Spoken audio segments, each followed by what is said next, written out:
25 जुलाई 2026 धर्मेंद्र प्रधान का resignation accept कर लिया गया। इंडिया के एजुकेशन मिनिस्ट्री में एक और नया नाम एंटर हुआ। कैबिनेट मिनिस्टर प्रहलाद जोशी को एजुकेशन मिनिस्ट्री का एडिशनल चार्ज दे दिया गया। अभी मुझे पता चला है कि माननीय प्रधानमंत्री जी ने मेरे ऊपर जिम्मेदारी मुझे जिम्मेदारी दिया है। ये डिसीजन किसी नॉर्मल कैबिनेट रिशफल के बीच नहीं आया। इसके पीछे student protest, hunger strikes, examination irregularities के खिलाफ पब्लिक एंगर और अकाउंटेबिलिटी की ग्रोइंग डिमांड थी।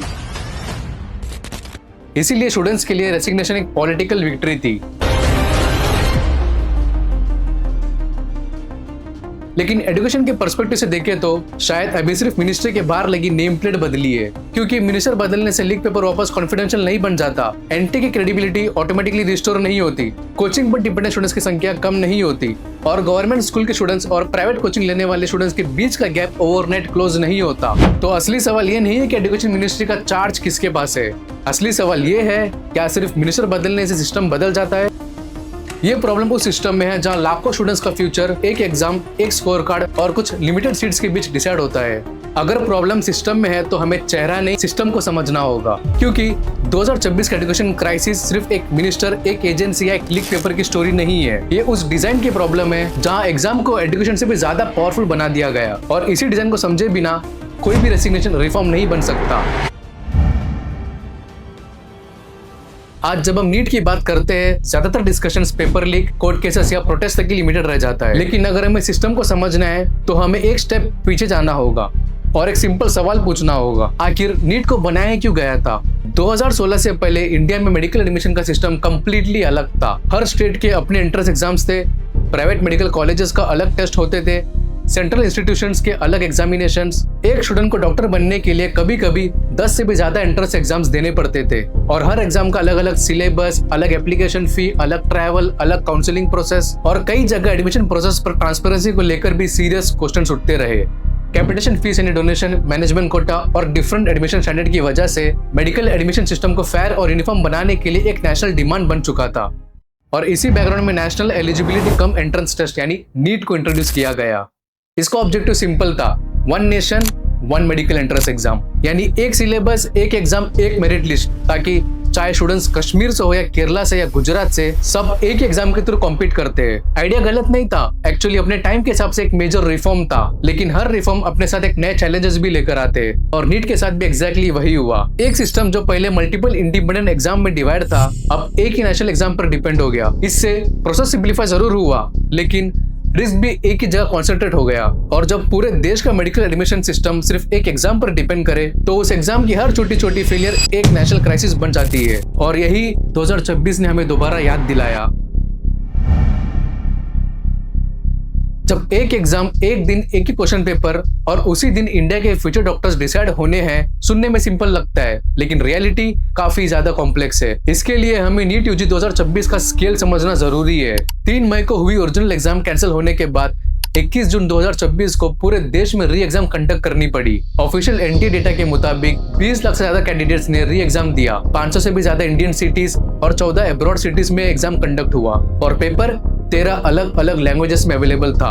इतने बड़े स्केल में एग्जाम को एग्जीक्यूट करने के लिए लाखों क्वेश्चन पेपर्स की प्रिंटिंग होती है और हर पेपर को बारकोड, सील और सिक्योरिटी प्रोटोकॉल के साथ पैक किया जाता है। फिर उन्हें देश भर के हजारों एग्जाम सेंटर्स तक पहुंचाया जाता है। Strong rooms, police security, bank wards, district administration, centre superintendents, invigilators, इस पूरे चेन का सिर्फ एक ही ऑब्जेक्टिव होता है, एग्जाम शुरू होने से पहले किसी भी कैंडिडेट को एक भी क्वेश्चन ना मिले। लेकिन इतनी बड़ी चेन में सिक्योरिटी स्ट्रॉन्गेस्ट लिंक से नहीं, वीकेस्ट लिंक से डिफाइन होती है। अगर सिर्फ एक पॉइंट कॉम्प्रोमाइज हो जाए तो उसका इम्पैक्ट किसी एक सिटी तक लिमिटेड नहीं रहता, पूरा एग्जाम डाउटफुल बन जाता है। यही वजह है कि high stake single session exam पूरे दुनिया के सिक्योरिटी एक्सपर्ट्स के लिए काफी डिफिकल्ट माना जाता है और जब उसी एक एग्जाम पर मेडिकल एडमिशन का पूरा सिस्टम डिपेंड करे तो हर इरेगुलरिटी सिर्फ एडमिनिस्ट्रेटिव फेलियर नहीं रहती, वो पब्लिक ट्रस्ट का क्राइसिस बन जाती है। लेकिन यहाँ एक और इम्पोर्टेंट सवाल उठता है, अगर एग्जाम परफेक्टली सिक्योर भी हो, क्या उसके बाद सिस्टम कंप्लीटली फेयर हो जाता है या रियल प्रॉब्लम एग्जाम हॉल के बाहर शुरू होती है? पेपर लीक की डिस्कशन में अक्सर एक और सवाल पीछे रह जाता है, क्या सभी स्टूडेंट्स एक ही स्टार्टिंग लाइन से रेस शुरू करते हैं? नीट का सिलेबस ऑफिशियली कॉमन है, क्वेश्चन पेपर भी सबके लिए सेम होता है, लेकिन क्या प्रिपरेशन भी सबका सेम होता है? एक स्टूडेंट मेट्रो सिटी के प्राइवेट स्कूल में पढ़ता है, NCERT based teaching, experience teachers, high speed internet, test series और लाखों रुपए की कोचिंग। दूसरी तरफ एक स्टूडेंट ऐसा भी है जो गवर्नमेंट स्कूल से आता है, जहाँ कभी टीचर की शॉर्टेज है, कभी लेबोरेटरी की तो कभी इंटरनेट की, और कई फैमिलीज के लिए कोचिंग की फीस एफोर्ड करना ही पॉसिबल नहीं होता। एग्जाम हॉल के अंदर दोनों स्टूडेंट्स के सामने सेम क्वेश्चन पेपर होता है, लेकिन एग्जाम हॉल के बाहर उनकी अपॉर्चुनिटीज कभी सेम नहीं थी। इसी वजह से इंडिया में मेरिट को लेकर डिबेट सिर्फ मार्क्स की डिबेट नहीं है, ये अपॉर्चुनिटी की डिबेट भी है। NEET is not a professional exam, NEET is a commercial exam. NEET में एक स्टूडेंट टॉपर हो सकता है, मगर अगर उसके पास पैसा नहीं है मेडिकल कॉलेज में नहीं जा सकता। पूरा का पूरा एग्जाम अमीर बच्चों के लिए बनाया गया है। और इसी इशू को लेकर तमिलनाडु जैसे स्टेट्स ने भी सालों से कंसर्न रेज किया। उनका आर्ग्यूमेंट है कि state board students, rural students और इकोनॉमिकली वीकर फैमिलीज के लिए एक highly competitive national exam equal opportunity provide नहीं करता। He has to go to the coaching centers and pay a FT fee to get to the coaching centers and do his need. And where are these coaching centers? Only in the cities. There are no coaching centers in the rural areas, and the rural students are not able to afford. And in fact, the number of aspirants for medical students in rural areas is coming down drastically, which will have a great impact in our country in the future. और दूसरी तरफ NEET के supporters कहते हैं एक common exam ही सबके लिए uniform standard create करता है और मल्टीपल एडमिशन सिस्टम से ज्यादा ट्रांसपेरेंट है। एक तो मल्टीप्लिसिटी ऑफ एग्जामिनेशंस को रोकने का था। हमारे बच्चे college to college, state to state examination के लिए जाते हैं और वो एग्जामिनेशन देते हैं। ट्रैवलिंग भी इसमें इन्वॉल्व है और अलग अलग एग्जामिनेशंस में अलग अलग समय पर अपीयर होना, यह एक बहुत बड़ा एक फैक्टर था। दोनों आर्गुमेंट अपनी जगह एग्जिस्ट करते हैं, लेकिन एक फैक्ट क्लियर है, अगर स्कूल एजुकेशन की क्वालिटी, रिसोर्स और प्रिपरेशन का एनवायरनमेंट हर स्टूडेंट के लिए इक्वल नहीं है तो सिर्फ एक कॉमन एग्जाम पूरी इनइक्वालिटी को खत्म नहीं कर सकता। और शायद इसीलिए इंडिया की एजुकेशन डिबेट सिर्फ नीट की डिबेट नहीं है, ये स्कूल एजुकेशन की भी डिबेट है।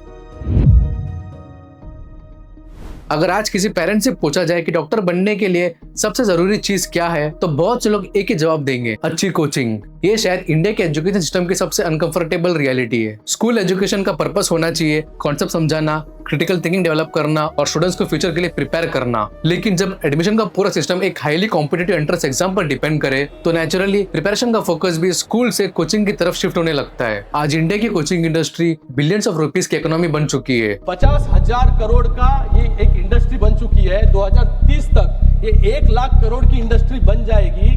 जो कोचिंग क्लासेस शिक्षा जैसा पवित्र दान करने के लिए यहाँ पर खुले, आज वो IPO बनाने जा रहे हैं। तो आप और हम सब रोज देखते हैं अखबार का पहला page coaching, second page coaching, third page coaching. इतना भारी खर्चा कहाँ से आता है? उस छात्र से आता है जो अपने सपने को साकार करना चाहता है। कोटा जैसी सिटी सिर्फ एजुकेशन हब्स नहीं है, कॉम्पिटिटिव एग्जाम इकोसिस्टम का सिंबल बन चुका है। Offline institutes, online platform, test series, crash course, repeater batches, foundation batches, एक पूरा पैरेलल एजुकेशन सिस्टम डेवलप हो चुका है। और इंटरेस्टिंग बात यह है कि इस सिस्टम को किसी लॉ ने कंपलसरी नहीं बनाया, इसे पेरेंट्स ने चूज किया, स्टूडेंट्स ने चूज किया।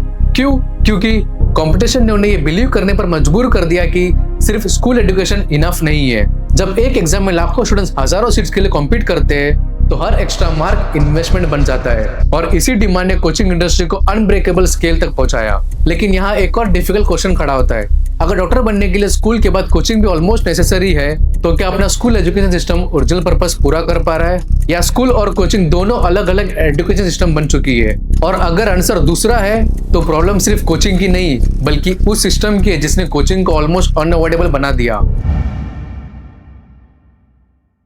हर साल लाखों स्टूडेंट्स नीट की प्रिपरेशन इसीलिए करते हैं क्योंकि उन्हें लगता है एक बार एग्जाम क्लियर हो गया तो डॉक्टर बनने का रास्ता भी क्लियर हो जाएगा।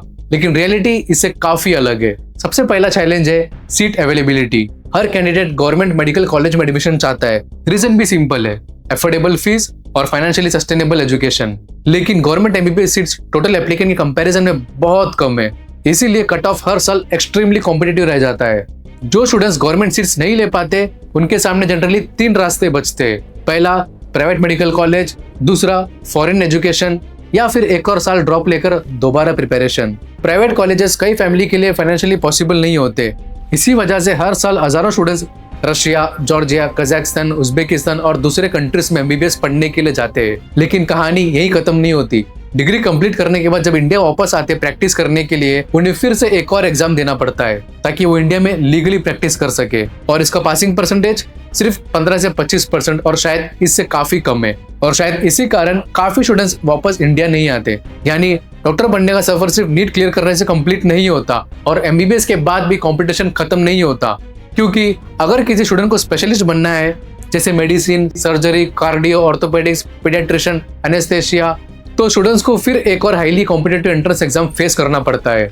क्यों? क्योंकि पोस्ट ग्रेजुएट ट्रेनिंग सीट्स अभी भी डिमांड के कंपैरिजन में बहुत लिमिटेड है। यानी कंपटीशन खत्म नहीं होता, बस अगले लेवल पर पहुंच जाता है। इसीलिए इंडिया के हेल्थ केयर चैलेंज सिर्फ डॉक्टर से कमी का चैलेंज नहीं है, ये training capacity, medical education infrastructure और लॉन्ग टर्म वर्कफोर्स प्लानिंग का भी चैलेंज है। और शायद नीट को सिर्फ एक एग्जाम समझना इस सिस्टम को बहुत सिंप्लीफाई कर देगा, क्योंकि डॉक्टर बनने की जर्नी नीट से स्टार्ट जरूर होती है लेकिन खत्म बिल्कुल नहीं होती। दूसरा चैलेंज है डिस्ट्रीब्यूशन। कई मेट्रो सिटी में डॉक्टर की संख्या कंपैरेटिवली ज्यादा है, लेकिन रूरल और रिमोट एरियाज में स्पेशलिस्ट की शॉर्टेज आज भी एक मेजर हेल्थ केयर चैलेंज बनी हुई है। इसीलिए एमबीबीएस सीट्स बढ़ा देना अपने आप हेल्थ केयर सिस्टम को सॉल्व नहीं करता, बल्कि medical college teaching, hospital faculty, clinical exposure, internship quality, post graduate training और हेल्थ केयर इंफ्रास्ट्रक्चर, ये सब एक ही चेन का हिस्सा है। अगर चेन का सिर्फ एक हिस्सा स्ट्रांग हो और बाकी वीक रह जाए तो पूरा सिस्टम डिजायर आउटकम नहीं दे पाता। और इसीलिए इंडिया का मेडिकल एजुकेशन डिबेट सिर्फ एडमिशन की डिबेट नहीं है, ये long term health care planning की भी डिबेट है।